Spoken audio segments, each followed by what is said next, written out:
Hello, good evening once again. Charles, and this video is designed to coach some of the students who are still finding it difficult to calculate their CGPA, both GPA and CGPA. So, of course, as simple as it may appear to some, to others, it's a very rigorous task and get student confusing. So I think by the time you finish watching this video, you would have been able to acquire the requisite knowledge that will guide you in calculating your CGPA by yourself and then keep track of your academic performance in school. So now, before we go, I would like to just introduce some aspect of result that may be confusing or that you need to understand. Now, this result being displayed, it's a result from University of Abuja. So other schools or other institutions may present their result differently, but there are things that are common. Of course, all results will show you there's what we call units or unit registered or the course unit and so on, and then the GP of the result. There is what this grade point for every grade that you earn. If you earn an A, 5 is attached to it. If you earn a B, 4 is attached to it. 4 grade point is attached to it. If you earn a C, 3 grade point is attached to it. If you earn a D, 2 grade point is attached to it. If you earn an E, 1 grade point is attached to it. And if you earn an F, 0 grade point is attached to it. You can see from this display, look at E, 1 grade point, and look at D, 2 grade point. Look at C, 3 grade point, and look at B, 4 grade point. There is no A in this result. Let me check the other result. There is A. We'll check the other one.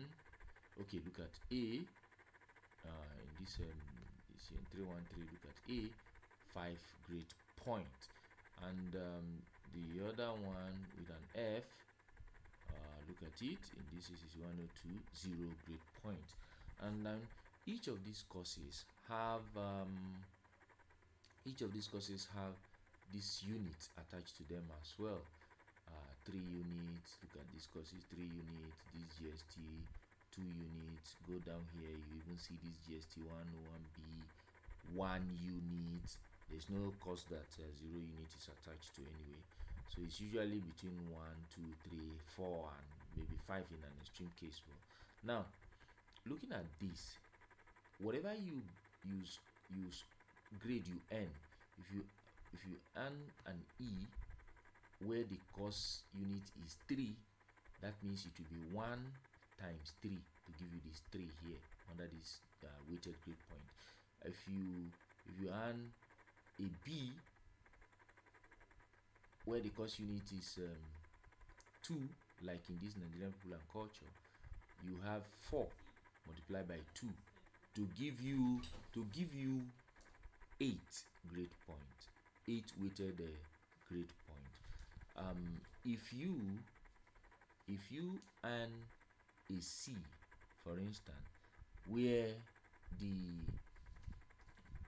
course unit is 1, that will mean 3 multiplied by 1 to give you 3. So if you look at the way it is being displayed, it means that the course unit have a significant role to play in what weighted grade point you are going to earn at the end of the day. Look at the case of F, where the course unit is 3.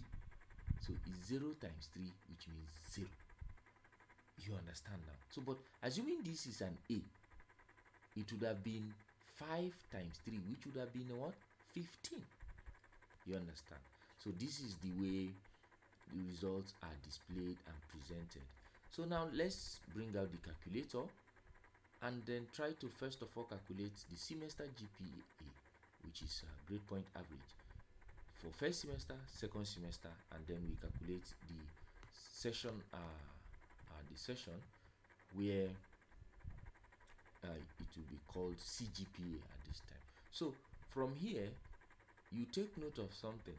The total units that the student registered in first semester was 19, and the weighted grade point that the student earned, which is gotten from multiplying the grade point by the unit and so on. So it is all calculated to be what? 43.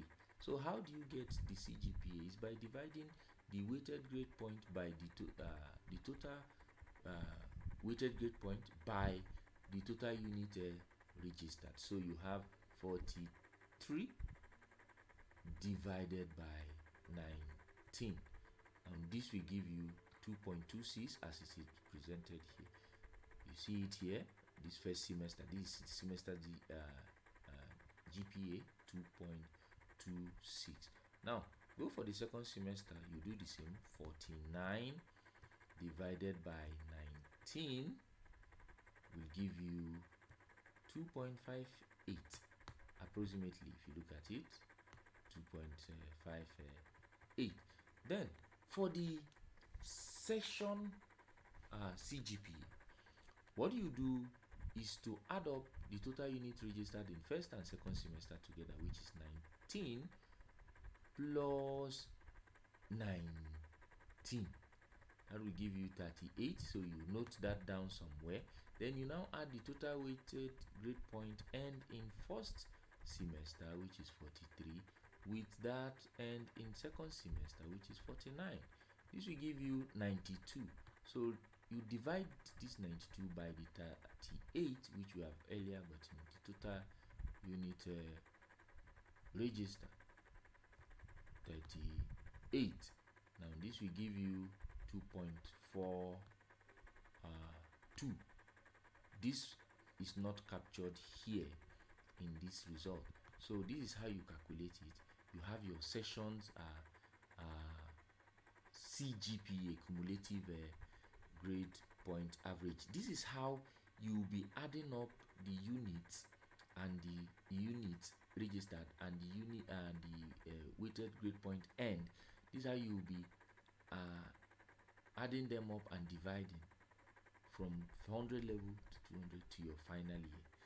It is not the way that most students do, where you will add up first semester CGPA or first semester GP and second semester GP and divide by 2, or add first semester GP, second semester GP, third of 100 level, add that of 200 level and divide by 3 or divide by 4.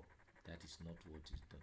In the next video, I will also bring another result, and which will be a 200 level result that does not belong to the same candidate anyway. So I'm just calculating something that I know will be useful to you. So you take the 200 level result and add it again to what we have here.